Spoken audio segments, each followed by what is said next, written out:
Hello and welcome to the Out and Equal workshop called Open to Different Perspectives. Whoever you are and wherever you are in the world right now, we are very happy that you tuned in and we are excited to share with you um, our experience of embarking on this journey to make our company more LGBTQI inclusive. Now, when I say we, I am talking about Nate, Claire, Sky, Keith, and myself, Karin. And we are all associates of Novartis, although we work at very different locations. And we are all somehow connected to our ERG called Pride at Novartis. And for this year, our slogan was Inspired to Make a Difference. Now, we will introduce ourselves properly in a minute. But before we start, I'd like to give you a short introduction to give you a flavor of where we are coming from and why we are here today. Now, Novartis is a major medicines company that aims to reimagine medicine and focusing on innovative science and healthcare challenges of the future. It is clear that our greatest assets are our associates and that their energy and creativity are critical to our success as a pharma company. Hence, at Novartis, we aspire to live diversity and inclusion. Now, Novartis underwent quite a culture change recently, very much thanks to our CEO, Vas Narasimhan, who himself is an absolute super ally for the LGBTQI community, and he has said so on numerous occasions. And so we were very pleased that Novartis in 2018 made a public commitment to uphold LGBTI human rights by pledging support to the UN Standards of Conduct for Business. And recently, Novartis actually ranked in the top 10 most diverse companies, and we were the top pharma company in the list as measured by Refinitiv. Now, as said, we are all somehow linked to the Pride ERG. We have ERGs all over the world, various locations in Europe and the US, Japan, India, Singapore, Australia, Mexico, Brazil, and probably a few more places. And so we were formally called Open for the Novartis side, which stands for Out, Proud, Equal Network, and that somehow explains the title of this workshop, Open to Different Perspectives. At Sando, it was called Glow, and we've recently decided that we're going to have a uniform name and we're going to be called Pride. We also have Nate with us today, who leads the global LGBT equity team, and I'm sure he can tell you more about it in a minute. But the most important thing is that our global ERG network is growing, and last year the leaders from all the Novartis Pride ERGs attended the Out and Equal Summit, as you can see here in Washington, and it was awesome and awe-inspiring. And clearly the reason why we are here today to try and pass on some of that inspiration. With that, I will let the panel introduce themselves. Sure. So my name is Sky Towers, and I've worked for Novartis now for 20 years. But to tell you a little bit about myself, I'll go back in time to the 80s where I left college and I went traveling for a few years. And for me, that was a great education. I went to a kibbutz, I traveled through Central America, rucksacking it, and had a great time.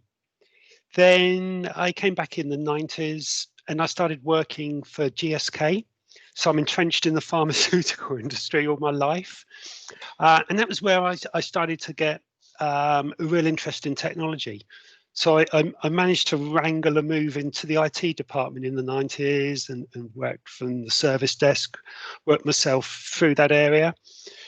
But in the late 90s, I developed an allergy to penicillin, so I had to be removed from site. Unfortunately, Novartis was not too far away, went for an interview, got a job there, and worked my way now to the head of the messaging team. For fun outside of work these days, I'm a very keen cyclist.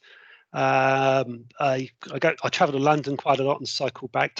Put my bike on the train and cycle back with friends, I just find that so enjoyable. On the very, very personal side, I'm transgender. I came out in 2015. I'm sure we'll cover that a little bit more in this conversation. So that's me. Thank you very much, Nate. Hi, thank you, Karin. So my name is Nate. I'm Slovenian, born and raised in Slovenia, and actually still located in Ljubljana, Slovenia. I am actually head of diversity and inclusion for Novartis Technical Operations as my day job. And on the side of that, as Karin also mentioned, I lead the LGBTI equity initiative across Novartis globally. It's just a fun job, and actually to be doing something like this has always been a dream. But it's true that the journey to this position was actually starting probably about 20 years ago. I would say even in my first or second job as a regular employee at IBM, where D&I was a passion for me, and I have always been involved in one or other way of D&I, and of course that led me to the huge LGBTI community around the world. On a personal note, I'm married to a husband for 11 years. We've been together for 20 years, living here in Ljubljana, and we have 2 cats that we consider, of course, our children. That's about me. Thank you so much. Claire, can I ask you to follow? Of course. So hi, I'm Claire. I'm actually French. I was raised in France, and I moved to Switzerland 20 years ago, 22 years ago, and I know exactly the date because my son was 8 days old at that time when I moved to Switzerland. So I was trained in environmental science. So I learned to do water treatment plants, and nobody wanted me to do that afterwards. So I gave up. Started in a small biotech company, hired as a developer. Actually, I never had a computer, so this didn't go very far either. And I learned my job a bit on the way, and I joined Novartis as a toxicologist 7 years later. So that's now 13 years ago. And just navigated my way in the company, and I'm now heading the Department of Project Management in Sandoz on the personal aspect. So I live in France now. I lived for a long time in Switzerland. I used to be crossing the border every day when I was courageous with my bike. Today, with COVID situation, I'm mostly in front of my computer. I've been a mom for the last 22 years, as I said, of 2 beautiful kids I will talk about later. Main difference to most of the people here on the panel, I'm very new to the LGBT community. I've started to learn a bit more about it 1 year ago. Also, main difference, I'm married since 2 weeks, so sorry, Nate, I am very fresh for me. Yeah, that's it. Thank you so much. I forgot to say congratulations, Claire. I knew about this. So yes, my name is Karin. I am originally from the Netherlands. I now live in Basel in Switzerland. I work as a senior principal scientist for NIBR, which is the Novartis Institute for Biomedical Research. As I said, I grew up in the Netherlands. I always feel very privileged that I had such a supportive family and friends back then. But I also changed job a few times, and I actually moved countries a couple of times. So I do know what it's like when you're out of your comfort zone and you don't have your support network close, and you have the feeling that you constantly have to come out, and you don't know how to gauge the response from people. And so I think that's one of the reasons why I really was motivated to get involved with ERG. And so since a couple of years, I'm now co-leading the ERG for Switzerland with Keith. About me personal, so I'm living with my girlfriend / civil partner for almost 20 years. I had to get her in there, Nate. I don't think we will overtake you. And we have a little border terrier, which is a lot of fun because border terriers never do what you want them to do. I wanted to say a little bit more about, because this is a special panel. Claire actually reached out to us as leaders of Open last year and said, "Can I talk to you?" I was like, "Sure, you can talk to me." And I wasn't too sure whether I could actually offer anything, because I didn't know what she wanted. And then I remember the first time we met, Claire, because one of the first questions you said, like, when you come out, what was it like for your parents? I was like, parents? Coming out is all about me. So and it was, that's embarrassing. I'm almost 50, and for the first time I started to think about what it means for my parents. So it's amazing what it has done for me personally, and what it has meant for the ERG that Claire reached out to us, and the kind of changes it has triggered. We'll cover all of that throughout the workshop, but I just wanted to share. Keith, are you happy to follow? Yes, definitely. So my name's Keith, and I'm an American. I've lived in Switzerland for like close to 10 years now. And actually, I'm a LGBT refugee from the US, because my partner and I met in San Francisco and were together there for 2 years while he was studying for his PhD in psychology. And when he finished his degree, he couldn't get a job that would provide him a visa. Marriage equality wasn't legal or hadn't been passed yet. And so he had to leave the country. And so that was a real like turning point in our relationship, was do we break up or try to make a long distance relationship from Germany to the US work, or do I just drop everything and move to Europe and see what happens? And I went for the third option. And we moved in with his parents in Germany. And I was very lucky to find a job at Novartis in the 3-month period that I had as a tourist. And then we moved to Switzerland, and living happily ever after. So as a refugee, this has been a totally positive experience. I don't mean to make light of the refugee term, but honestly, that was kind of the situation. So I'm a scientist as well. I work in the oncology department, doing drug discovery, looking for the next big cancer medicine, hopefully. And when I moved here, I'd been sort of politically engaged in the U.S., and so I was looking for an LGBT community at Novartis, and at the time there wasn't really an ERG, and so when the ERG started up, I was really glad to get involved and start working on it. And it's amazing the amount of progress that has been made because of the other people on this board. So I'm just really excited for how it's going. Thank you so much. If I maybe can start with the first question, Sky, you just mentioned you only came out not that long ago, and we all know about the different scenarios for coming out, and it varies when it's to friends or family.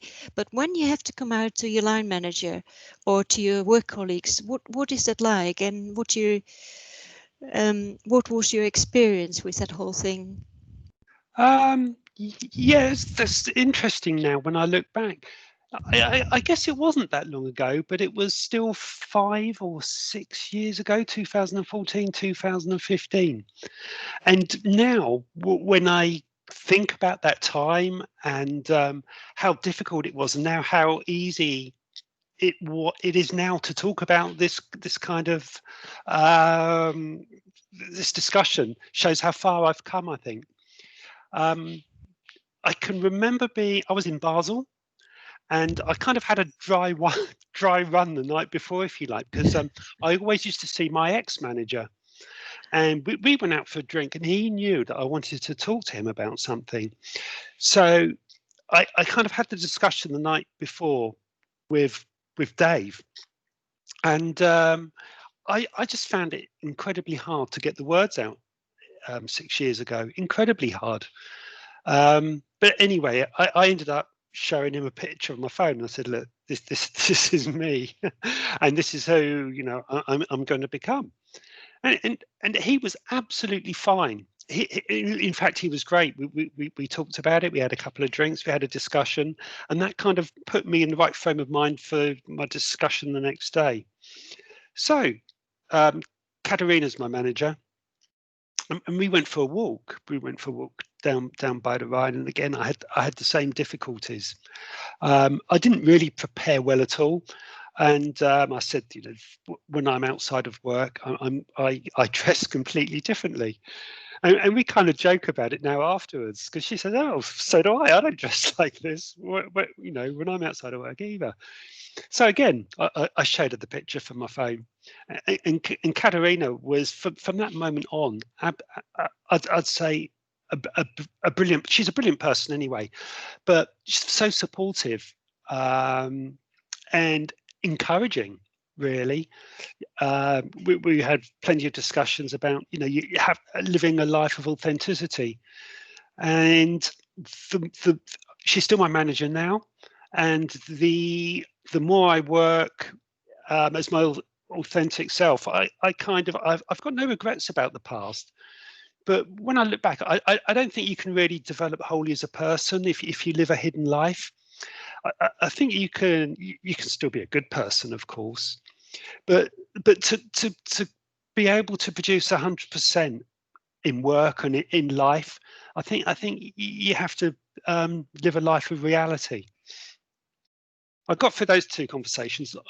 I've got two children, which I missed in my introduction, and they were the most important people to me, and they knew a few years earlier, or maybe a year earlier. And once I knew they were okay with my life choice and how things were going to be, that did make future conversations easier, because I thought I could, from a panicky person in 2013, thinking I can lose my job, I can lose my house, I can lose everything, but I can't lose my children. And once I knew they were on side, it did make the future easier. But I think you mentioned, Karin, about how the coming out discussion, it becomes a little bit boring after a while, because you go through that initial period, but then when you meet new people, you're always, not always, but you find you have to repeat the story again and again about your life choices, etc., in a good way. But I think I might be fortunate. I've experienced no negativity whatsoever, and I consider myself very fortunate, very happy for that. Yeah, that's great, Sky. So you talked about how you prepared for coming out to Katerina by doing this dry run with your previous boss. I don't know if that's possible for everybody to, be on such a good relationship with their previous boss. Would you have any other suggestions for how people could prepare? It's so individual. I think you have to have a good sense of where you're going. I know they say life's a journey, not a destination, but I think if you've got a good sense of what your end goal will be, that makes you more confident in the way you discuss, because you will get questions, and sometimes questions can be quite penetrating. Not that the people are being overly nosy, but people are actually quite intrigued, and I've never ever minded people asking me questions. I'd rather somebody ask me a question than sit there and kind of you can feel the uncomfortable silence. I'd much rather be asked. But I think it's all in the preparation and knowing the dynamics of the manager and the individuals. I've worked with these people for a long time, so again, I was in a fortunate position. It's in the preparation, and knowing where you want to be. Nate, is there anything that the company can do to support both the line manager and the associate in this process? I mean, absolutely not just, I wouldn't say just that can support, but I would say have to support, right? This would be the dream for every single company that would support every single associate and equally, or actually even more for those that need more in order to be supported. And if I'd say in particular for the associates or the line managers, right? Yes, absolutely. First of all, the awareness, creating the awareness and understanding the subject. It's very understandable that people do not know a lot about transgender topic. Some of them know nothing, right? Many of the people, associates, even line managers have come across this topic for the first time when they were faced with associates like Sky or someone else coming out to them. So they might actually be in shock at that first time. They might not all respond in such a positive note. However, I think the organization needs to be there to stand by them and offer them a variety of support, resources to better understand this topic. And how can each and every single associate of Sky be supportive, praise the fact and the decision that the person has actually decided to come out and live an authentic life. This is something that every company can do, regardless of the fact how, let's say, strong or evolved their LGBTI equity or community is. Because just going back to the, Google and researching on internet, you will find the amount of resources there for everyone, for the companies, for associates, for line managers. And when it comes to a line manager, I would say there's a even greater degree of support that might be needed because it is also unexpected. Leaders are there to support their associates, which means they might actually be the ones guiding an associate through the process. So even sometimes can be that before coming out to the rest of the organization, to the rest of the team, an associate together with a manager can maybe create a plan, can maybe do some sort of a plan on how to come out so that this is done in the most proper, respective way, of course, to the associate that is transgender. And here it doesn't stop, right? The line manager has a set of responsibilities to every single associate. And this is how a line manager can support, aid, and guide an associate. We know that there are numerous processes in every organization, whether you come to the change of the names, whether you come to adding or needing an additional days off for your transitioning. And that's where the line manager again plays a big role in communicating with HR, with legal departments. So anyone that needs to be involved in order again to help and aid the associates that are transgender. So companies should really, even if they don't have an advanced LGBTI equity or LGBTI initiative at their company, they should go out, research, find data, resources, and think of how they can best support the associates and line managers of those people.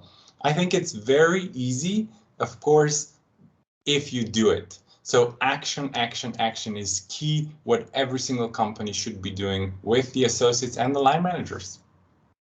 That's such an interesting point. When I went to HR in 2015, my HR representative had never had a transgender approach before, and I told him I had a operation booked for about 3 months' time. And he said, "Oh, leave this with me. I'll go out and find out what I can do." And he came back and said, "We can give you those 2 weeks. You don't have to use your vacation." And for me, that was he showed a real interest. He wanted to learn, be in touch with what I was experiencing going through.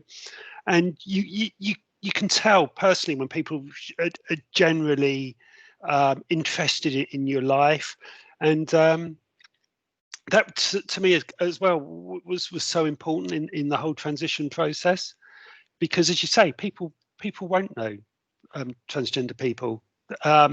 It's becoming as the world develops, people are feeling more confident to come out, but there's still a lot of people to come out. Yeah. Maybe I would add one thing though, Keith, you asked me also, is this importance of being there when something goes wrong. So when we might have associates that are not comfortable with this and maybe even, expressing this in a negative or inappropriate way. I think this is where also line managers, but also associates and a company, right, needs to play there. And it plays a big role. How do you tackle inappropriate conversations? How do you tackle harassment? How do you tackle inappropriate language with regards to anything that goes and is inappropriate for a discussion around the transgender associate? And this is where the company plays a big role as well. There is zero tolerance for discrimination, and it should be that way.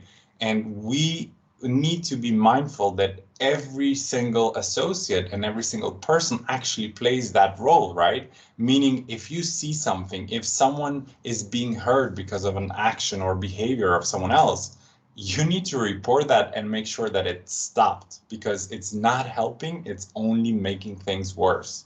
So I think that was one thing that I did forget to add earlier, but it's very crucial for the organizations. Thank you. And if I can maybe confess, because Sky just said that very few people know about transgender or know someone who is transgender. And even though I've been part of the community for a long time, I didn't know any transgender people until actually quite recently. And so I can imagine that for a lot of people, this is a completely new concept. And it reminds me of, we were very lucky at Novartis. We had Sarah Kate Ellis visiting us last year, who is from GLAD. And I remember her saying the biggest factor in changing the hearts and minds of people is when they know someone. And it's true, as soon as you know someone, it changes everything. You know exactly what it means. So yeah, thank you, Sky, because you are that someone to a lot of people, and it makes a difference. Thank you. So Claire, you have a completely different entry into the topic of transgender. So your son came out, what, a couple of years ago?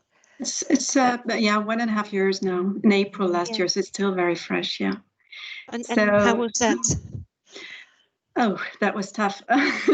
It was, so I remember exactly, we were on vacation together, and we were traveling actually in Australia at that time, discovering the country. And one evening we just arrived in a new location. We were moving from place to place, and we were with a friend of his and with my partner at that time. And then he just asked me to go in the room in the hotel and said, like, Mom, I have to tell you something. And then he told me basically that he is a boy, that he wants to be called Liam and not his own name, and that I should say he and him. And so I was like, okay, sure, yeah, right. And he left. So that's basically was it. and then I was like completely panicked. Of course, I was of course fine with it. I had no idea what it meant.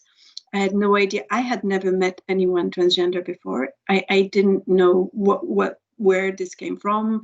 I kind of had some ideas. He was questioning a lot of things before, but I was not thinking this would come. So it was just a lot of panicking and fear. And so I started Google, and scientists as well. So like, what is the literature around this? And the first thing that I read basically is the amount of depression these kids go through, the potential for suicide, like I think it was like 50% of people who commit suicide young age. And then I read that if you didn't give a parental support, it was like almost, I don't remember the exact numbers, but 90% of these kids did commit, actually, not only attempt, but really successfully committed, if I can say successfully. But what I read as well is that if there were parental support, this almost went down to zero. And so it was like, I need to support. What can I do? And so the first thing that he asked me is to call him by his new name and to say the right pronouns. And that was my first kind of big fear, because I didn't manage. I just couldn't. And I fell into tears. I told him, he was asking me what was wrong. I can't say your name.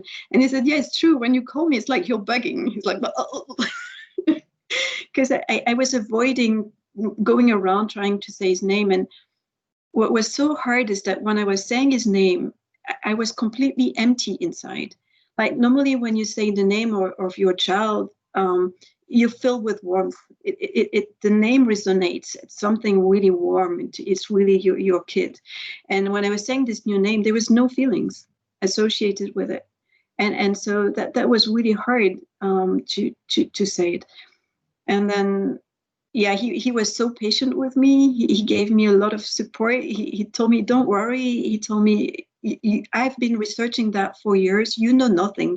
Just try to learn, listen. You have time. You'll make mistake. It'll be okay. So he was supportive to me more than the other way around, right?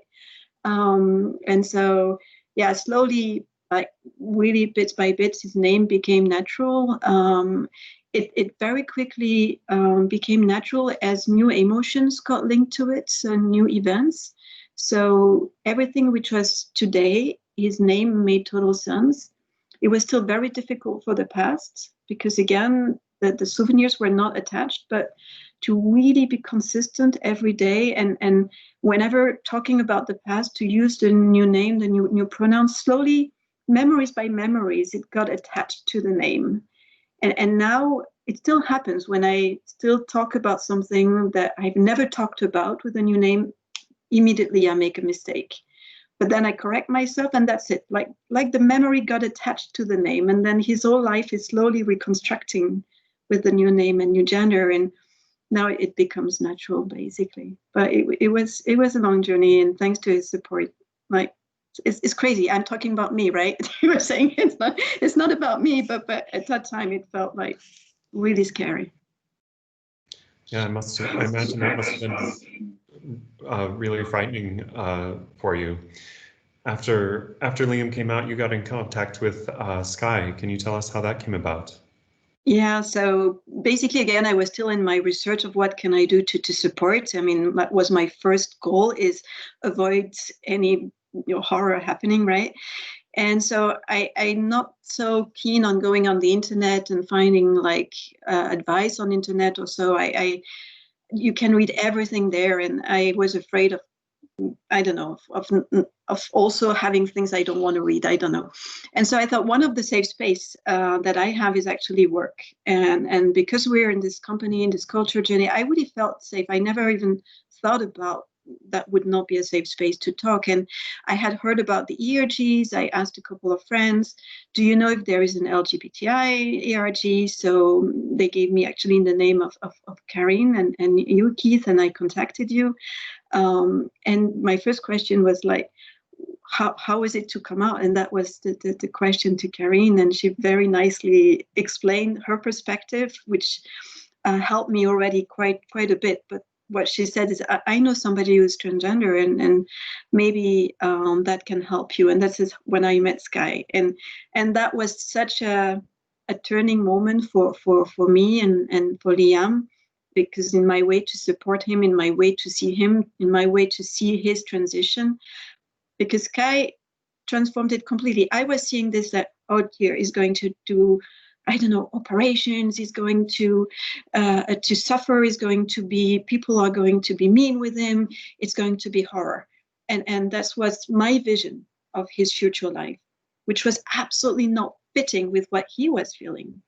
And that's what Sky made me realize. And she told me that it took a while, and actually she enjoyed every moment of her transition, that every time she was seeing herself becoming herself. And sorry, I'm putting words in your mouth, Sky, but that's what really touched me, right?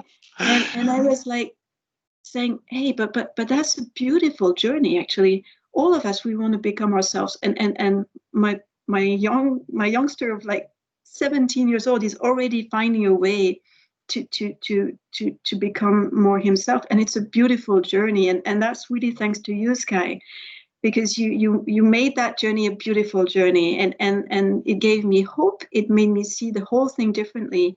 And then the way we approached it now is like, how can we do that together? What can we do as next step? You know, what do you want to, how do you want to go? And I'll be with you in this journey. So you changed like the whole thing, how we lived it together. Thank you.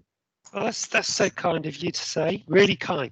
And I can kind of relate that in reverse to my children, because I said before, you know, that was one of my biggest fears. And once my kids were on side, if you like, with what I was doing, but it was a difficult time. And I made an early mistake of trying to shield them from the truth. So if I was having a procedure or doing anything, I wasn't telling them, and that was upsetting them. So I found just being completely open, completely honest, although I thought I was shielding them, and giving them tidbits of information gradually, I just opened the doors to what was going on in my life, and that was so much easier. And the other thing with the names which you mentioned, again, my kids struggled, and mistakes are still made, but there's a huge difference between a genuine mistake and a malicious mistake, and that's such a big thing that needs to be highlighted. Sometimes even in meetings now, people that have known me for a long time say the wrong name by mistake. It hasn't happened for a long time, and they're so apologetic. and I say it's okay, you know, I know you didn't mean it, and that's a big difference. And it's interesting because it somehow happens to me as well in when people talk about my son or my daughter, and they know me also since a long time. They've seen my kids, right? And when I started to talk about my two sons, people are like, what? You have two sons? What are you talking about? Did you have a new one? I don't know. It's like and so then every time I explain, and what is really funny is that I just say, yeah, I thought it was a girl before. I was mistaken. It's a boy. He's called Liam now. And then we move on. And people are a bit like, okay. And then they move on with me. It's because I don't want to talk too much. They just like, they see it and they get along. And they also sometimes make mistakes again today. But they do the same quick reaction and also are apologetic to me, saying, well, like, I had to correct for quite a while. Now it's my son. And now it's kind of like less and less. It's my two sons, my two best men, by the way. Yeah. Excellent. It's amazing, Sky, what you said about your children, and that you had to be really open. And it's something that I've noticed when I talk to trans people, and Keith and I spoke to someone recently again, and there's such an openness in the conversation. And I think it has to do with what trans people have gone through before that conversation starts. But I always feel that in conversations like that, I completely have to let my guard down. And that's a bizarre thing, because I don't think of myself as coming to work and putting on an armor. But apparently there is something that is still kind of putting up a shield and pretending. And then when you have a conversation which is truly open, then you realize that you also hold back and you have also more to share, which is just amazing. So yeah, that was my experience. I think the biggest barrier is your own mind, and I was so fearful of coming out, so fearful. You know, I just thought I was going to live a life of ridicule, and I was so worried of the consequences. But that didn't come to fruition, and that helps your confidence. And I think being open really helps you get to that happy place, because if you can't be open with people, in a way you can't be open with yourself. Absolutely true. Keith, Claire already Yes. mentioned that she reached out to us because we were co-leading the LGBTI ERG. What was your initial response, and how do you think it has kind of influenced what we now do with the ERG? Well, my initial response was like, oh my, I don't know anything about this. Like, I knew I was acquaintances with some people in San Francisco that that are trans, but I like never like thought about the issue in like in any detail. And then I think, as is often the case, our ERG was very like lesbians and gays focused at the time, and because that was the kind of representation of what we were working with. And of course, all the other letters were in there, but yeah, I still didn't. I hadn't like put myself in other people's shoes as much as I should have, and so that kind of was a wake up call to my like self-centeredness and also my privilege a bit. And so it was, yeah, I forgot what the question was, but it was it was a little it was a wake-up call when we had that meeting. And but it really has changed the focus, and maybe not changed the focus, but like broadened our focus to all the letters of our rainbow that we're working with. I can so relate to that, Keith. I mean, as I mentioned, last year I took over the leading of the LGBTI initiative at Novartis, and it was so interesting. It was actually my onboarding week when I was in Basel, and one of our colleagues pulled me into a coffee and she said, hey, you know what? We have this idea of creating the transgender guidelines, or actually an identity guide.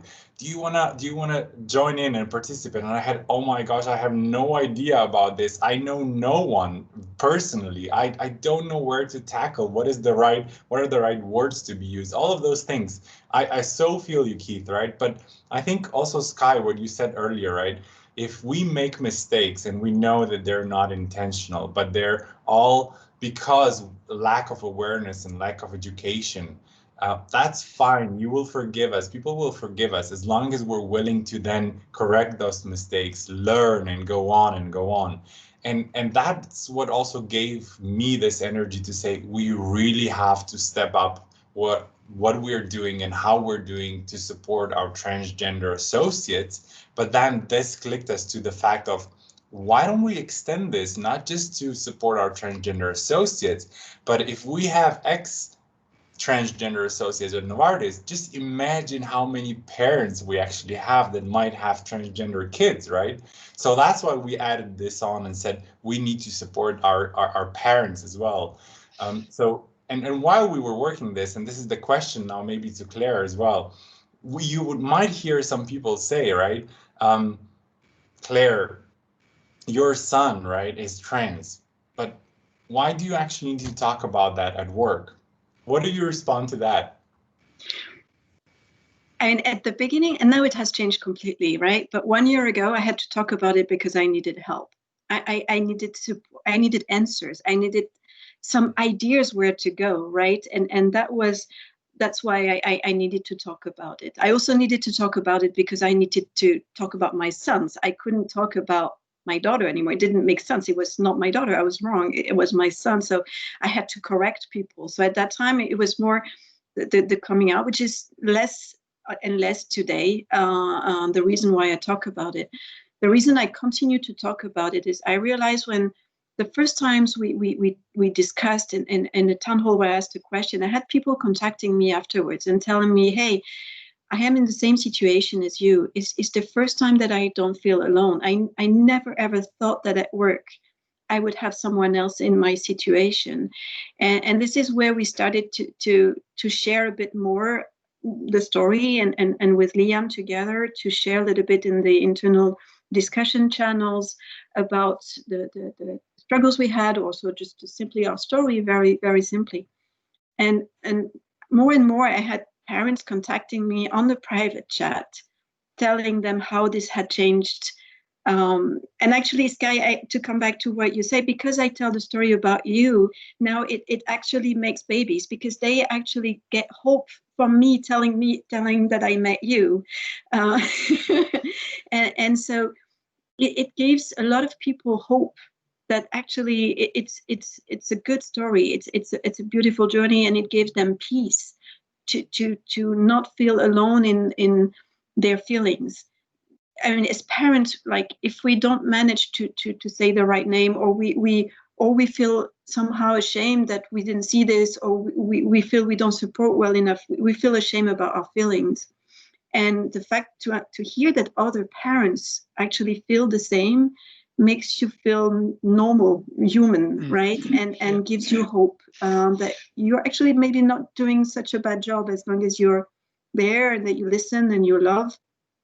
And so we thought we'd do a little sides action from the ERG, which is for parents. It's very simple. It's just a mailbox. But very recently, we had again 3 new additions of parents who really benefited from hearing our stories and want to give back now to others. And I would have never thought it would help anyone, honestly. It was to help me that I came to talk.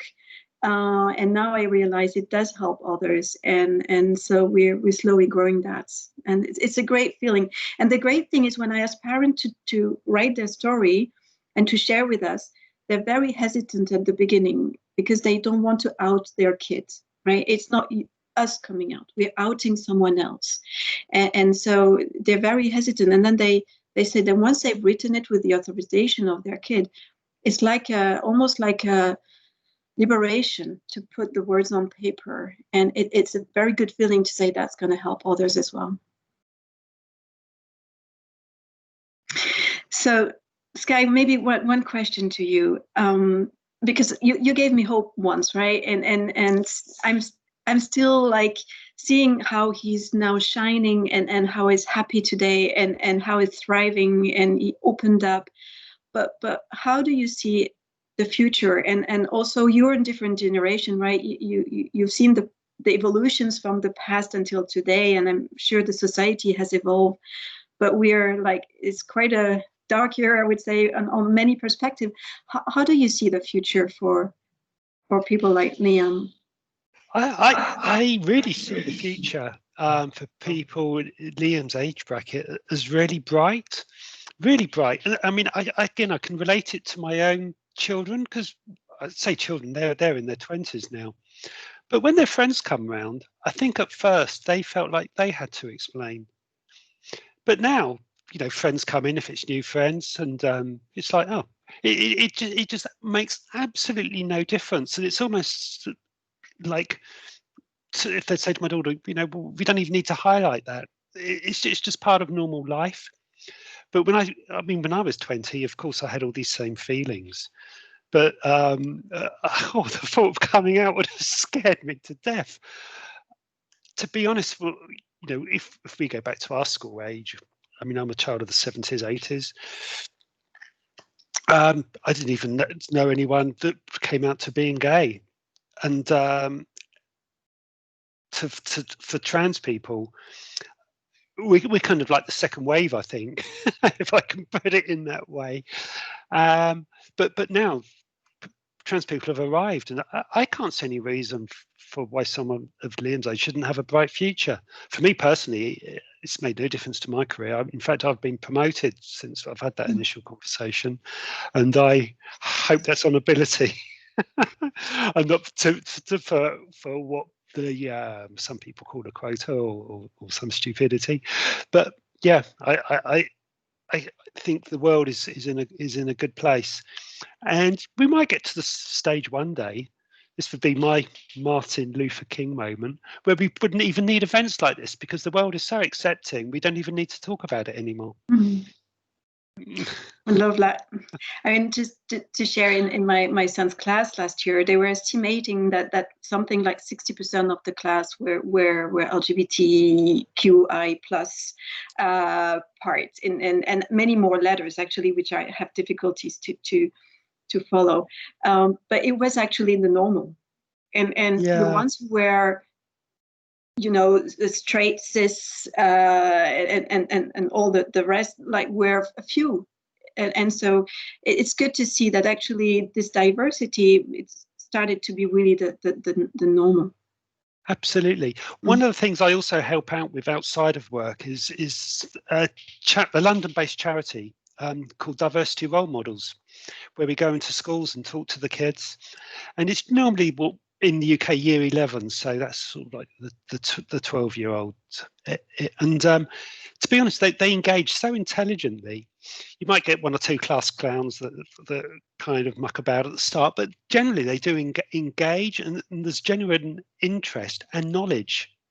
And this can only be a good thing as well for the future. Yeah. It's wonderful what you're doing there. It will help a lot of kids to come out. It's wonderful. Yeah. The problem with these panels is that I get totally engaged in your personal stories again. I had tears in my eyes again, even though I've heard some of these stories before.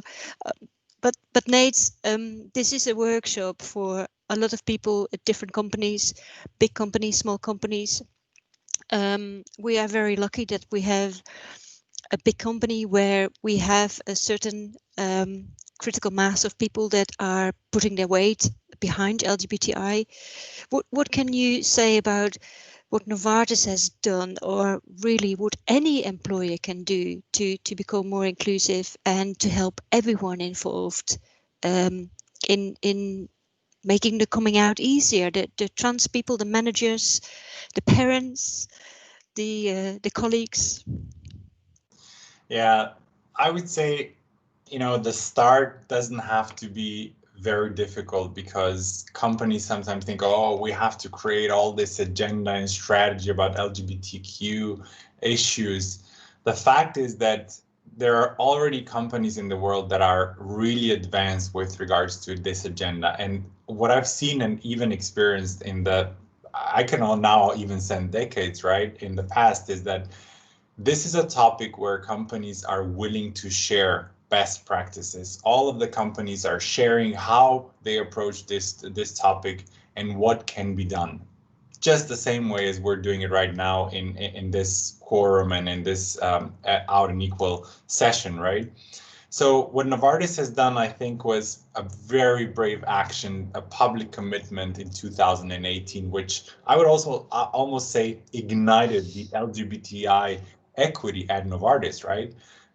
It brought it to a next level where I think the necessity was this combination of a very strong passion and urge from the LGBTI community to do something, to create this difference, but an extremely important fact of very strong, high-level executive leadership support, which is determined to not only work with us, but to work for us, for the LGBTI community.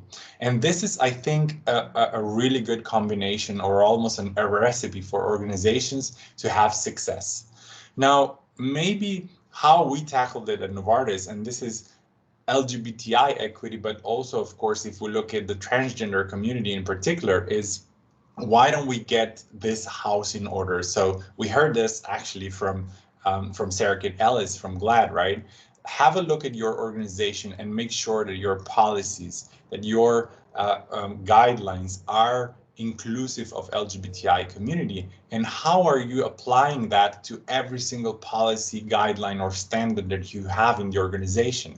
And we've talked about this before, right? What is the code of ethics? How do you apply that and include the LGBTI equity or inequities if they're happening? How do you not tolerate and make sure that there is no discrimination in the organization with regards to LGBTI community, right? That's just the first step. And this is how we created our strategy for LGBTI equity. The second one, I think, is this piece of engaging associates. You've said it all. How do you create employee resource group that get bigger and bigger? But how do you also engage leaders and sponsors and allies that are there for us? So even though we are a minority, we have a huge amount of people, associates and colleagues that can be there for us because they believe that we deserve human rights, we deserve equality in the organization.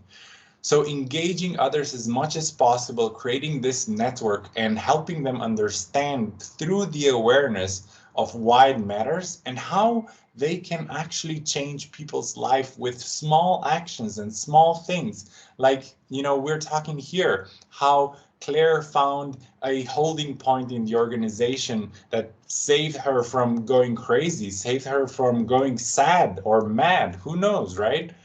But maybe think of it also, if we create this community in this space, maybe we can actually save the lives of our associates, or in this case, the sons and the daughters of our associates, right?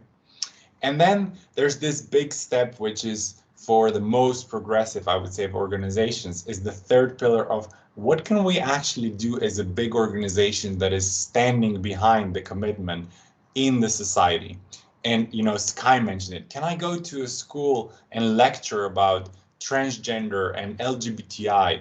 Can we influence some of the organizations outside? Can we help be a role model as an organizations for other companies that want to follow, right? We talked a lot about human rights and emotions here, but there's also a big piece here for organizations, which is called talent. Talent that is on the market. Are we attractive to that? Attracted enough for that talent? And the second piece is, Sky mentioned it earlier, if you are authentic, if you're able to be yourself at work, then it's also about engagement, productivity, ideas and innovation that come through you being yourself and being able to come to work as your true self. So this society piece is maybe a larger and a more complex and difficult step, but we can partner with outside organizations that actually help transgender kids. I mean, just imagine what Claire was saying. If we can save lives by supporting an organization that helps transgender kids go through these difficult times and find their ways to the future. So I think every single organization can do something, right? The essence is that you start small, you start engaging with your community, and this community is just looking small, but it's actually big, and it will involve a lot of people because we have so many allies and people that support us as well. And once the company does that, you will see that the actions just follow, right? We just have every day more and more and more ideas in Novartis, what else we can do in a country, on a global level, or in a very small village and town where we operate as a Novartis and as a Novartis company. And that's where you get this inspiration that drives you and makes you, yeah, I do want to do more as an organization, but most importantly, as an individual, to create that difference for our community. Brilliant. Beautiful. I think that is a good point to close our workshop. Nate, you wanted to show the video that we made for Pride this year? I do. I think I'm so proud still of this video that it's just probably, yeah, it brings tears to every single one of us.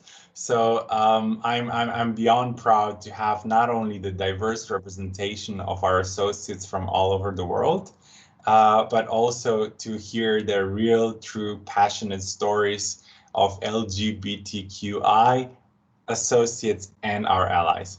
So let's pull it up and hear it from our community. Hi, I'm Steffi, and I really need a haircut. Start that one again, sorry. Hi, my name is Ben Garcia. My name is Raphael Gilles. My name is Jocelyn Williams. Je suis Vincent Rossignol. I'm Mamta. I'm Bruno. My name is Sky Towers. Without meeting the LGBTI community, I would never have had the courage to come out as transgender. I feel like my behaviour reflects on the whole community, and I feel so proud to be a part of that. So proud. Over 60% of Gen Y LGBTI graduates will return into the closet when taking on their first job. I'm a lesbian, and I think my sexual orientation, my gender should not make any difference in my work. We are strong, but we are stronger together. Allies can help us by being very vocal in their support and by creating safe spaces and a safe environment for the LGBTI community to thrive and be authentic. And what inspires me to make a difference every day is by being me. The LGBTQI plus community at Novartis has supported me by simply being out, visible, and proud in the workplace. I really appreciate the work that Novartis does in giving visibility to the LGBTI community. And I think the biggest compliment I can give the people that work at this company is I'm just Sky. I'm not Sky pigeonholed into a particular area, into a particular box. The LGBTI plus community at Novartis has supported me just by being there. I know that I can reach out at any time, and there will be advocates and allies to support me in any help that I may need. The ally support is very important for our community because they can reach people that are not in contact with the LGBTI plus community. They have really showed me how to be me and not to be afraid of who I love. Fortunately, my leadership is overwhelmingly supportive, and I'm hopeful that others feel as supported as I do. Little things like a rainbow flag as a backdrop of the Novartis leadership call mean a lot to me. We've shared learnings, articles, so that I could educate myself what it means to be an ally. The allies are so important because allies are those people that stand by you, but also stand for you. Leading and supporting the obvious need to be respectful, fair, and inclusive. Whether marching down Fifth Avenue in a New York City Pride March in June, or walking through the hallways of the East Hanover campus, you are valued and respected. Happy Pride. So that each one of us can bring our authentic selves to work, and not only work, but live an authentic life overall.